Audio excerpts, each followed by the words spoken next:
Everyone, this is your third lecture for your MCQ classes. Okay, so let's start our third part. We'll see today again one of the very complicated MCQs which are associated. Mostly today I am taking crops related MCQs. Okay, so some technical questions are also there. Let's try to solve it together. If you are a student who is preparing for if you are preparing for phase 2 examination, make sure that you give your answers here. The first question, which of the following characteristics of crops are attributed to genetic makeup and are not affected by environmental factors? First, high yielding ability, is it associated with genetic makeup? Yes. Chemical composition of the grain? Yes, genetic makeup. Resistance to lodging? Yes, genetic makeup. Potentio-evapotranspiration rate. Now see, potentio-evapotranspiration rate for every plant is certainly fixed at particular number, but this is not a factor which is always associated with the genetic makeup. Okay, sometimes it is also associated with the external environment. That is why here this is not the absolute factor that will be depending on genetic makeup. Tolerance to the insect, that is dependent on genetic makeup. So 1, 2, 3 and 5. So that's why D is our correct answer, and yes, D is our correct answer. Question number 2, which of the following statements are correct about the crops and areas of production? Okay, I will give this opportunity to solve the question for all of you because this is very simple. Tea, coffee and rubber are grown in Western Ghats. Pearl millet, sorghum and minor millet are grown in dryland farming areas. Grasses and shrubs are common in desert areas. 3 statements are there. Find out that which of the following statements are correct.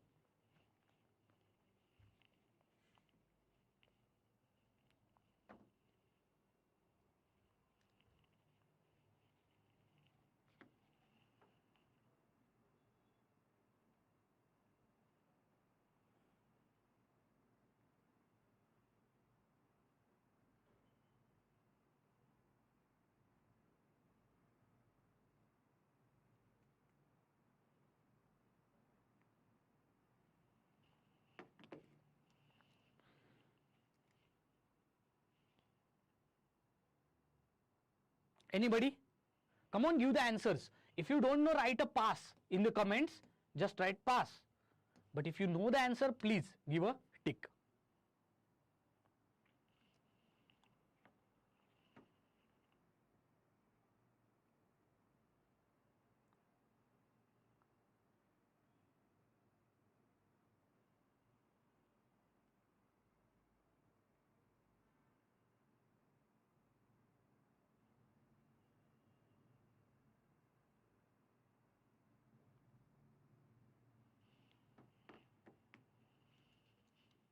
Anybody? So yes, the first statement is correct. Western Ghats, tea, coffee, rubber is definitely planted here. Kerala region.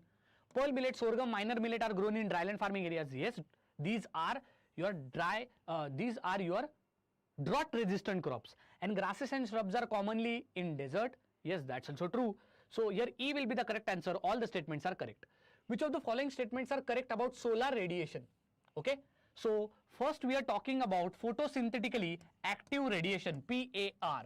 So PAR, when we are talking about, it is that radiation which is utilized by the plants to prepare food through photosynthesis.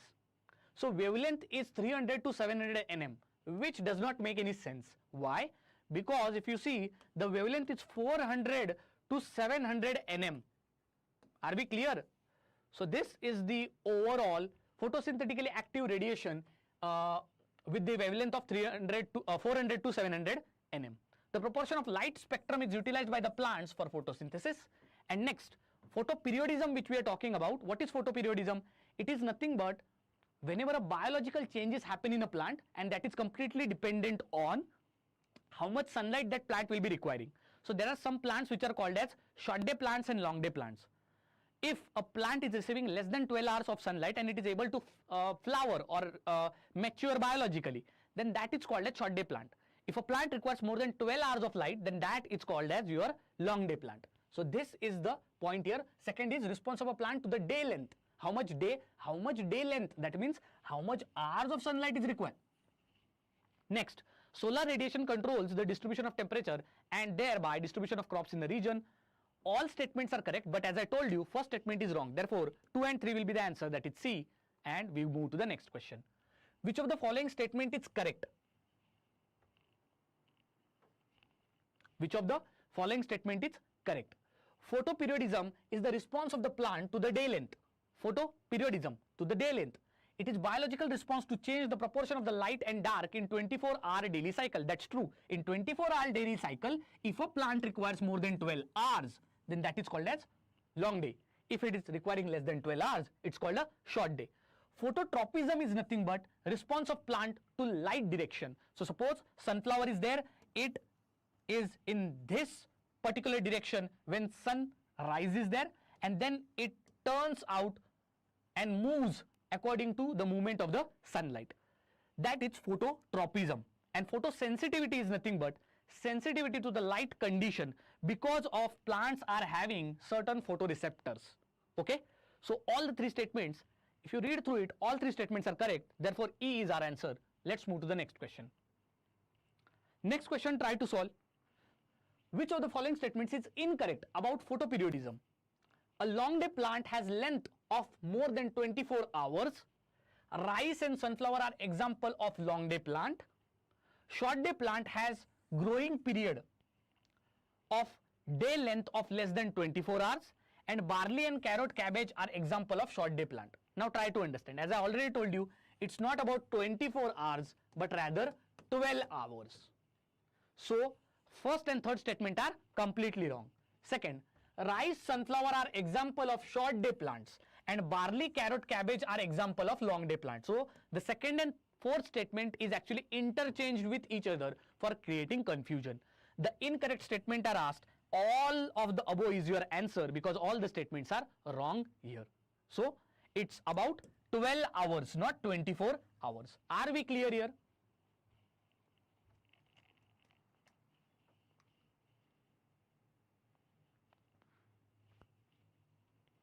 Are we clear? Take the next question and try to read it. Very simple question. I want you to solve it.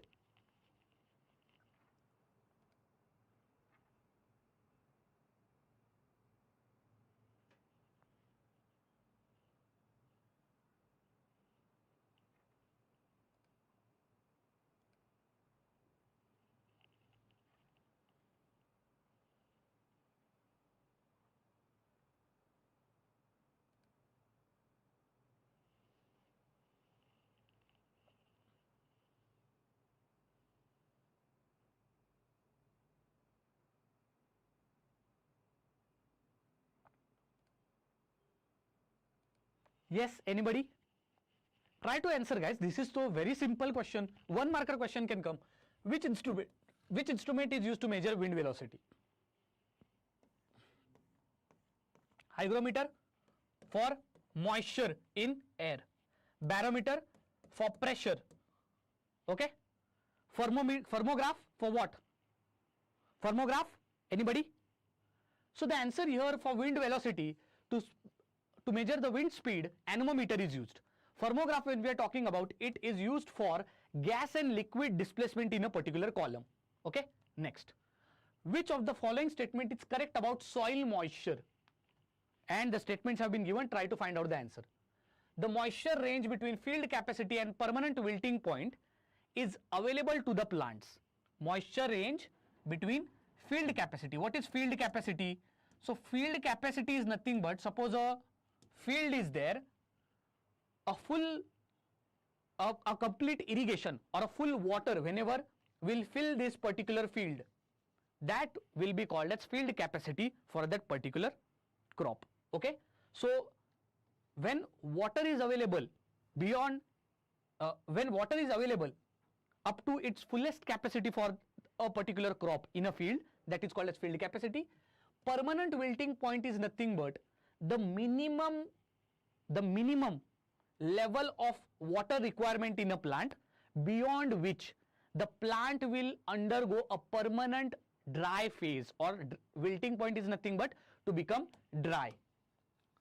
Okay. So permanent dryness will happen in a plant if the water availability in the plant goes below a particular level. So The field capacity is nothing but maximum water, whatever is available to the plant. Permanent wilting is nothing but the most minimum, bare minimum, whatever water is available for the plant. Soil water helps in chemical and biological activities of soil, including mineralization. Too little water can cause a plant to wilt or droop. That third statement is correct. We are finding here correct statements. Soil water helps in chemical and biological activities of the soil, including mineralization. That's also correct. Moisture range between the field capacity and that is available to the plant. All three statements seems to be correct. So here E is your correct answer. Let's move forward. Which of the following statements are correct about soil aeration? What do you mean by soil aeration? So suppose soil particles are there. Soil aeration is nothing but the pores which are between your soil particles. The pores which are between your soil particles. Soil aeration, when we are talking about, waterlogging tampers with the soil aeration. In the sense, waterlogging condition is actually hindering the soil aeration process. Okay? Then soil air is essential for nutrient availability to the plant. That is correct.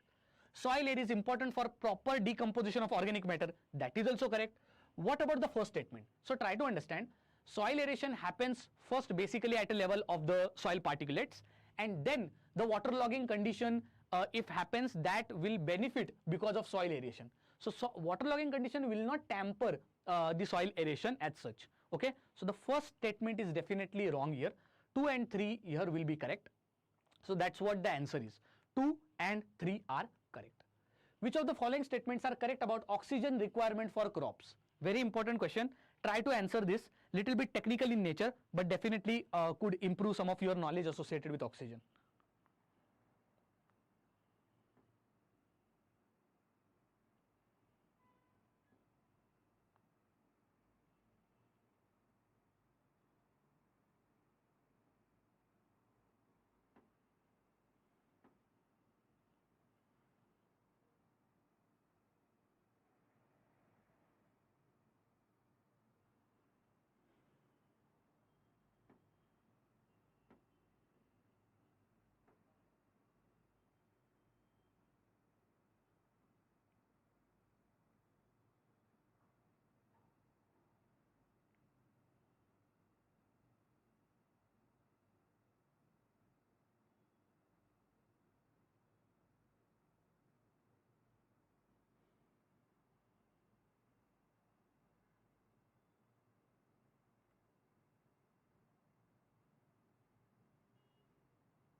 Anybody?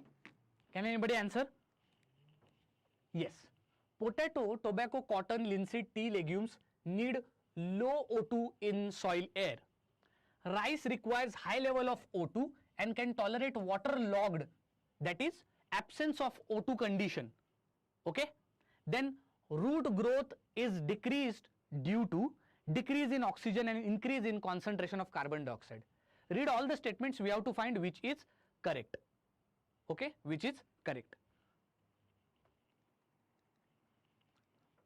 So first statement, potato, tobacco, cotton, linseed, tea, legumes need low O2 in the air. Correct. These are the crops which do not require as much as high oxygen availability. Second, always remember, rice can survive in waterlogging condition. It is because rice is having roots which can survive in spite of absence of oxygen. So they can survive without breathing air. This is also that rice requires high level of oxygen. So rice shows two type of qualities. It requires high level of oxygen, but at the same time it can even survive absence of complete air. Root growth, when we are talking about, it is decreased due to decrease in oxygen. More oxygen is there, more root growth becomes proper. And increase in carbon dioxide also decreases the root growth. All the statements are correct here. Which of the following is not affected by soil temperature? Rate of absorption of water and solutes, is it affected by your soil temperature? No. Germination of the seed is also not affected by soil temperature. Growth rate of underground portions of the crops, not affected. Nutrient availability is definitely associated with soil temperature. So not affected would be 1, 2 and 3. Okay, not affected will be 1, 2 and 3. So answer here is 1, 2, 3. Clear? Let's move to the next question. Which of the following statement is correct about biotic factors which are affecting crop production? Biotic factors. First, when crops like cereals and legumes are grown together, mutual benefit results in higher yield, that is synergistic effect. Correct? Competition between weed and crop plants as parasites. Example, Striga parasite on sugarcane crop.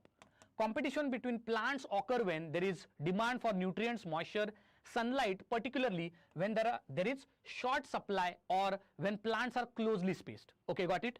So 3 statements are there. Okay, 3 statements are there. Which of the following statements are correct?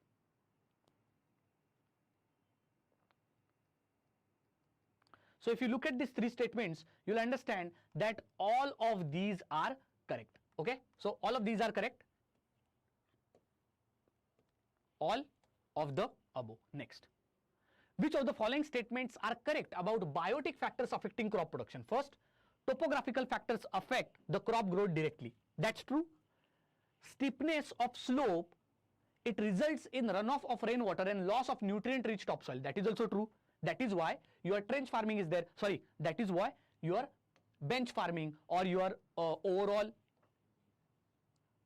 on the slope terrace farming, okay, bench terracing. Why it is done? It is to prevent the rainwater as well as the overall mountain slopes to reduce the soil erosion. Okay, so mountain slopes exposed to the low intensity of light and strong dry winds may also result in poor crop yields. That's also true. All statements here are correct. These are all correct biotic factors which we have to consider, and that is why you will see that towards, suppose this is the direction of the wind, always remember tea is never planted in the on the slope where the wind is flowing. Rather it is planted where the wind is not flowing. Why? Because the tea crops can fail because of the high speedy wind. Okay, so all of these are again correct. Which of the following are appropriately filled in the blank? In dash cultivation, more labor and capital is invested in same piece of land.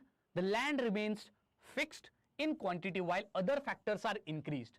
Generally, the factors of production are always used high in input in intensive type of agriculture, and that is why answer here is intensive agriculture. Okay, it is intensive agriculture. Next, which of the following is not an advantage of mixed farming? Efficient utilization of land, labor and capital. It offers highest return on farm business as byproducts of farm are properly utilized. Makes the control, monitoring and maintenance of farm easier. These are 3 points. Find out which of the options are correct. 1, 1, 2, 2, 3, then your 1, 3 and all of the above.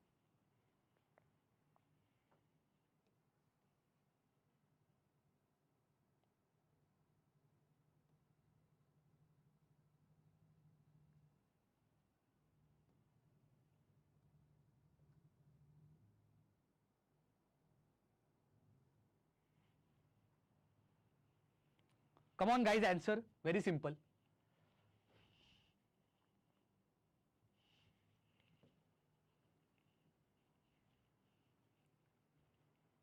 Answer guys, come on. See, practice more and more phase 2 related MCQs, I am telling you. Then afterwards you will cry. Okay? In phase 2 examination, I have given it lot of time. So that's why I am telling right now itself. Practice as much as MCQs you can. Anybody can answer. कोई answer देता ही नहीं actually. Please try to answer. Nobody is going to punish you if you are not able to answer. Okay? Try answering these. Answer, come on.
Anybody? It's very simple. See, here also you will see which is not an advantage they have asked of mixed farming. Efficient utilization of land, labor, capital. Is it not an advantage? It is advantage, right? It offers highest return on farm businesses byproducts which are properly utilized, makes control, monitoring and maintenance of farm. Not an advantage is asked. Here the answer you will try to see. See, efficient utilization of land, labor and capital for the mixed farming when we are talking about, okay, it offers highest return on farm businesses by byproducts of the farmers are properly utilized. That's true. Mixed farming is nothing but when along with agriculture you are using allied activities also. So second statement is definitely true. Now which is not an advantage? Makes control, monitoring and maintenance of the farm easier. No, it makes it complex in nature. Management becomes difficult because so much of activities are there to do. So third will be not an advantage. So therefore our answer is either 2, 3 or 1, 3. Now 2 is already your advantage of mixed farming. What is first? Efficient utilization of land, labor and capital. Now remember, efficient utilization of land, labor and capital, it is a feature of your intensive agriculture, not of your mixed farming or intensive farming, not related to your mixed farming or intercropping or any other type of farming, but not associated with mixed farming. In mixed farming, you will always see utilization of land, labor and capital and its efficiency is always tried, but either of one of the factors is always either underutilized or overutilized. That is why the answer here would be 1 and 3 only. Next, which of the following statements is correct about ranching? I hope you know what ranching activities is. It is nothing but raising the crops for as a pasture land or as a ranch land where animals will come together for their fodder crops and these livestock will dependent on these lands or on these crops, which for example bersim is one type of fodder crop, then lucerne is your fodder crop. So the first statement is, we have to find correct statements. In this type of farming, livestock graze on their natural vegetation, correct? Ranch land can be utilized for tilling and or raising crops. No. See, ranch land is nothing but it's a pasture land. The only type of crops which could be grown in this particular soil or field are only fodder crops, no other type of crops. Lastly, ranching is generally followed in Australia, America, Tibet and certain type of India. So therefore, look at this all three statements. First is correct, second is wrong and third is also correct. So therefore, 1 only, 1 2 only, 2 3 only, 1 3 only and all of the above. So as I said to you, correct is 1 and 3 only because second is wrong. Ranch land cannot be used for cultivation of field crops. Only fodder crops will be generally grown. The purpose of ranch land is only for provision of fodders and pastures for the livestock, nothing else. Which of the following statements is incorrect about ley system? Ley system is also similar system as growing fodder crops. In this system, several arable farming is followed by several years of grass and legumes utilized for livestock production, correct? Unregulated ley farming system during the period of fallow and certain types of grasses are grown or planted. That's also true. In regulated ley system, the natural vegetation grasses, bushy pastures are allowed to grow during the period of fallow. All the three statements here, we have to find out which of the following statements are incorrect. Okay? Try to understand which statements are incorrect in nature. Incorrect statements, fine. So try to understand, see the statements here. First statement, arable farming is only done in your ley systems, but arable farming is done of fodder crops, only legumes and grasses which could be used for livestock. Look at the second statement, unregulated ley farming, here period of fallow and certain types of grasses are grown, and in regulated bushy pastures are allowed to grow. No. Here the second part of the second and third statements are interchanged with each other. Second part of the second statement and second part of third statement is interchanged. In regulated ley farming, bushy pasture lands are grown. In unregulated ley farming, bushy pasture lands are grown. In regulated ley farming, your period of fallow and certain types of grasses are grown. So that is why second and third is wrong. Our answer is C. Next, which of the following statement is incorrect about subsistence farming? It was practiced by pre-industrial agricultural people? No. under this whole family works on farm? Yes. It is followed in Central Indian hilly regions, other African and Asian regions only. So second is correct, third is correct, but first is wrong. Only one or one only will be our answer. Are we clear here? Is there any doubt here?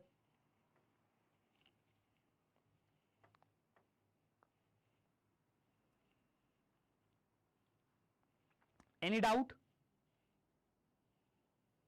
Next. Which of the following statement is incorrect about conventional farming? Farming system includes use of synthetic chemical fertilizers, pesticides, heavy irrigation and intensive tillage. Conventional we are talking about. Conventional or traditional agriculture is about increasing the overall yield, productivity, use of synthetic chemical fertilizers, high inputs, etc. It usually gives low yield. Wrong. Its resources and energy are intensive. Correct. Farming includes synthetic chemicals. Correct. So 1 and 3 are correct. So therefore our answer, now we are talking about incorrect, right? So our first is correct, associated with conventional farming. Third is also correct, associated with conventional farming. The incorrect part here we are talking about, that incorrect part when we are looking at, that is only 2. Only 2. Incorrect part when we are talking about, that is only 2. So when you are looking at the statements here, incorrect part is the second statement only. That's why our answer is 1, which is 2 only. Which is 2 only. So I hope that this 20 questions which we have taken, they are definitely of that standards which can come up in your exam, in your phase 2 exam. Look and observe to the questions which we took today. Major of the questions were associated with crops, agronomy, farming systems and your cropping pattern. Yes or no? Tomorrow we will try to bring part 4, in which we will try to bring the animal husbandry and fisheries associated question. Is it okay? So I hope, but the main thing is that you should always try giving answers. Okay? Nobody is going to point out anything or demotivate you. But this is your opportunity to try to solve the answers along with me. Thank you very much and see you next time.